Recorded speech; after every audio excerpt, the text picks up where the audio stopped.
दोस्तों, पिछले पोस्ट में मैंने आप लोगों से कहा था कॉकरोचों से कि आप साबित करें, कन्विंस करें कि ये जो कॉकरोच जनता पार्टी है वो भारतीय युवाओं की एक अभिव्यक्ति है, ना कि विदेशी ताकतों की साजिश। तो इसके बाद आप लोगों में से बहुतों ने कमेंट्स में इसके बारे में लिखा है और दीप के जी ने मुझसे राब्ता कायम की, मेरी उनसे बात हुई और उन्होंने ये डेटा मेरे साथ शेयर किया जो अभी मैं आपके साथ बांट रहा हूं। और उनसे बात करके मुझे वैसे भी लगा कि इनका कोई गलत मंशा नहीं है, बहुत ही देश प्रेमी हैं, बल्कि एक कुर्बानी, एक सेक्रीफाइस कर रहे हैं देश को सुधारने के लिए। और आपने ये भी देखा होगा कि 6 तारीख को, शनिवार को, वो दिल्ली में लोगों को बुला रहे हैं ताकि हम शिक्षा मंत्री के इस्तीफे के बारे में मांग करें। अब उनका और आप लोगों का कारण तो नीट के पेपर्स या CUET और CBSE के इम्तिहान हो सकते हैं, मगर मेरे लिए ये और भी बड़ा मुद्दा है। देखिए, पिछले 4 दशकों से मैं शिक्षा के ही क्षेत्र में अपनी जद्दोजहद करता रहा हूं। जैसे ही मैंने इंजीनियरिंग खत्म की, मैं शिक्षा को सुधारने में ही लगा, वो भी सरकारी स्कूलों में, दूर के गांव में। School books teach them, for example, how to make tea, and they can easily produce that back in their answer books. You see, first boil the water, then put the tea leaves and put the milk and things. But they can only write that on paper. They cannot make tea. और जब मैं कुछ बदलता नहीं देखता हूं तो मायूस हो जाता हूं, कुछ करने की जरूरत महसूस करता हूं। तो बड़ा मसला है, हो क्या रहा है हमारे शिक्षा के साथ।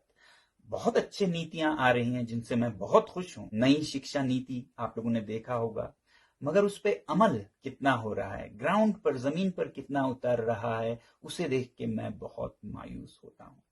उसी तरह आपने देखा होगा विकसित भारत की एक अभियान है, डेवलप्ड इंडिया बाय 2047। अब ये विकसित भारत किसे न पसंद आए, मगर इसकी भी अमल को अगर देखें तो शायद आप मायूस हो जाएंगे। 2047 में भारत विकसित होगा कि नहीं, ये देखना है तो मेरे पास एक जादू का नुस्खा है। मैं मिला देता हूं आपको विकसित भारत के 2047 के कर्ता धर्ताओं से। उनकी हालत देखिए और आप बताइएगा क्या विकसित भारत सच होने वाला है।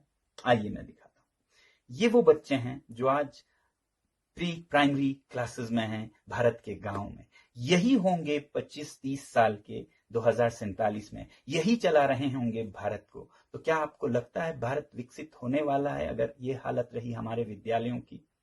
इसलिए मैं कहता हूं कि मंशा बहुत अच्छी है। मंशा के लिए मैं सरकार को 10 में से 10 दूंगा, मगर फिर अमल या हरकत उस पर कितनी होती हो, वो फैसला करेगा कि बरकत कितना होता हो। क्योंकि हरकत में ही बरकत है, सिर्फ तमन्नाओं से नहीं बनता है एक देश।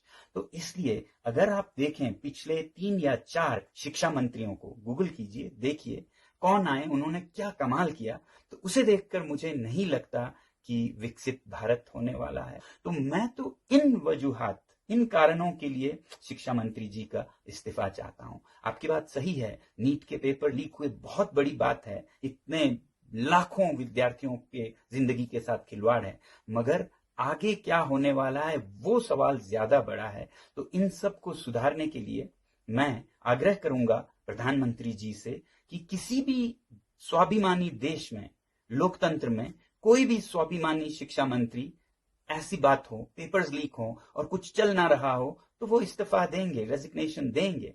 तो मुझे उम्मीद है कि ये अगले कुछ दिनों में होगा, या फिर बदल या फिर इस्तीफा। और अगर ऐसा नहीं होता है 5 जून तक भी, तो मजबूर होकर 6 जून को मैं भी आप लोगों से जुड़ूंगा ये आग्रह करने के लिए दिल्ली में। तो मैं तो आ रहा हूं दिल्ली आप लोगों से जुड़ने के लिए, दीप के जी से जुड़ने के लिए।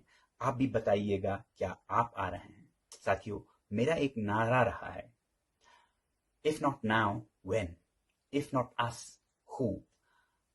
अब नहीं तो कब, और हम नहीं तो कौन लाएगा परिवर्तन भारत में। इतना ही आज के लिए। जय हिंद।